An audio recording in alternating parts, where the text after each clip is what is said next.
Hello, everyone. I hope you are well today. It is budget day, which means that I'm doing my budget update and specifically around what has been in the budget for small business owners today.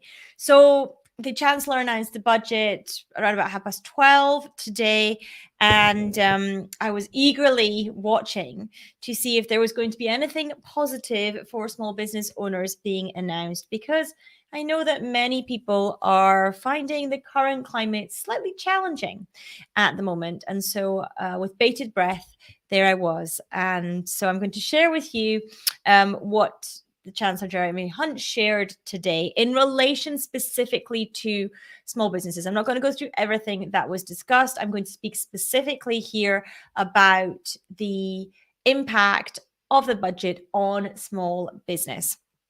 If you are new to me, if you are just tuning in and you've never seen any of my lives or content before, my name is Annette Ferguson. I am CEO of Annette & Co, UK-based accounting firm. I'm a chartered accountant, certified profit first professional, and small business growth strategist. And fundamentally, we help business owners take home more money from their business for them and their families to enjoy through a mixture of profitability, accounting, and tax management strategies. So, without further ado, let's dive into both the things that were shared today for the first time and speculated upon some of them as well as the previously announced tax measures that still stand, that were not repealed or anything like that from today, the ones that had already been announced previously. I'm going to go through some of those as well. So, first off, the Chancellor did tell us that inflation has peaked, which is, of course, great news, and that the OBR forecasts that the UK will not enter into an official recession this year. Although it may feel quite recessionary at the moment, the OBR is forecasting that we will not enter officially into a recession. And also, inflation is now predicted to get to around 2.9% by the end of 2023. The inflation target, of course, being 2%. So getting significantly closer than we are at this point in time. So that is good news. Now, Jeremy Hunt goes on to tell us that the budget is a budget for growth. But I've got a bit of a spoiler here that actually it doesn't mean a budget for growth for small businesses, unfortunately. So let's have a look at some of the things that were announced today, specifically in relation to small business. Now, if you are tuning in, I would love if you're able to give me some likes, some love, some hearts, some shares, whatever version it is on whichever platform you happen to be watching on today. It would mean a massive amount to me. So please do that. Do that. So the first thing that is kind of applicable, but also not really applicable, is the announcement of the full capital expensing for the next 3 years. Now, you may have heard that and thought, oh, that sounds like it's good. So, yes, it is good, but there's a big but here, because first of all, what full capital expensing means is that businesses can claim 100% of their capital expenditure through their tax return in the year that the capital expense was done. So, capital expenses, plant and machinery, IT equipment, fixtures and fittings, all those kinds of things. So, what typically happens is that the cost is spread over a number of years with a mechanism in tax known as capital allowances.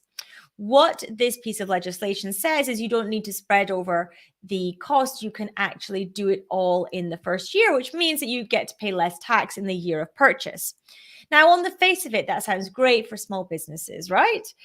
However, for a small business, for businesses spending less than £1 million a year in capital expenditure, there is already this provision in the legislation through things like annual investment allowance and 100% first year allowances. So actually, there's not actually a change if you're spending less than £1 million a year in terms of capital spend in your business, which, let's face it, most small businesses are. So unless you're spending over £1 million, this isn't actually going to affect you either way, because you already get to do this through the current existing legislation, which is still going to be in place. There's not going to be any change to that. Now, the next thing that will affect you as a small business owner, or may affect you as a small business owner, is the positive announcements on pension. So, the annual pension tax-free allowance was £40,000 a year, the amount that you can put into pension without tax consequences. That's being upped to £60,000 a year. And there was also a cap on the lifetime amount that you could put into a pension. It was, or is currently, 1.07 million, and that cap is being lifted. So you don't have a lifetime allowance anymore. So for some business owners, that is going to be useful. That is going to be helpful in terms of the pension allowance amount. By the way, thank you everyone who is watching. Please do give me some thumbs up, some hearts, some likes, some shares, some loves, whichever it is called on whatever platform you happen to be watching on. It means a huge amount to me, and it helps us in the algorithm as well, which is always a positive thing. So what we have next, again, may or may not affect you as a small business owner. It may affect a very small number of small business owners, but in the most part, it's probably not going to affect that many. And that is R&D tax credits. So small and medium business owners will be able to claim a credit worth £27 for every £100 they spend if they spend 40% or more of the total expenditure on R&D. Now, in reality, most small business owners don't have the cash to be spending 40% of their business costs on R&D. That, that does, again, that's another thing that sounds good, and it will probably be helpful for some medium-sized businesses, but really for most small businesses, there's typically not actually the cash available there to do this and to take advantage of this, unfortunately. Good afternoon. So what you can see so far is that this budget is not massively pro small business, at the very least. It's a pro big business budget. There were some things in there for big business, but really for small business, not a pro small business budget. Now, the next things I'm going to go through are things that were already announced previous. By the way, that's it for the good business, good small business stuff that was announced in today's budget. Very slim pickings, not really anything that changes anything for anyone apart from the pension stuff, if you're lucky enough to be having the available cash to put into pension funds up to those types of limits and those types of levels.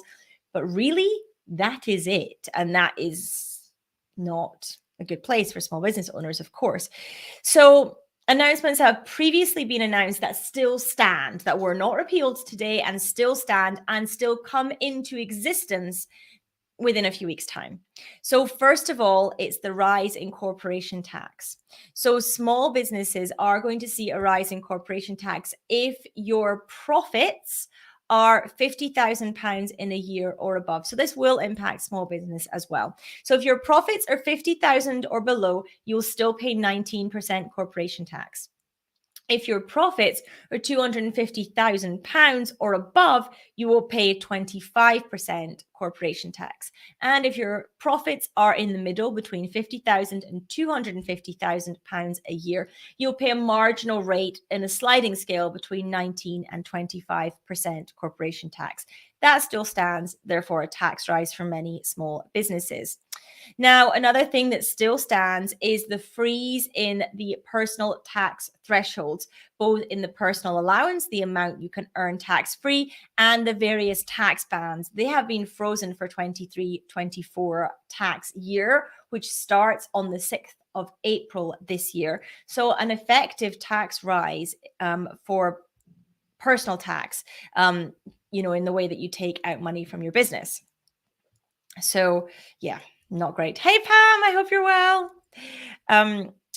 What we see next is the dividend threshold. So up until the 5th of April, you're able to take out £2,000 a month, not a month, a year, £2,000 a year from your business tax-free under the dividend allowance. That is being reduced from the 6th of April. So from the 23-24 tax year, that is being reduced to £1,000 a year. So again, an effective tax rise for business owners that pay themselves through dividends. There is also a cut in the capital gains tax-free threshold that decreases from £12,300 a month. A month? Stop saying a month, Annette. That decreases from £12,300 a year in 22-23 to £6,000 a year in the 23-24 tax year, which, like I said, begins on the 6th of April. And finally, the super deduction, which we had for the last 2 years, that was where you could claim up to 130% of any capital purchases against your tax. So more than you actually paid for it. That has been in place for the last 2 years, and that ends at the end of March.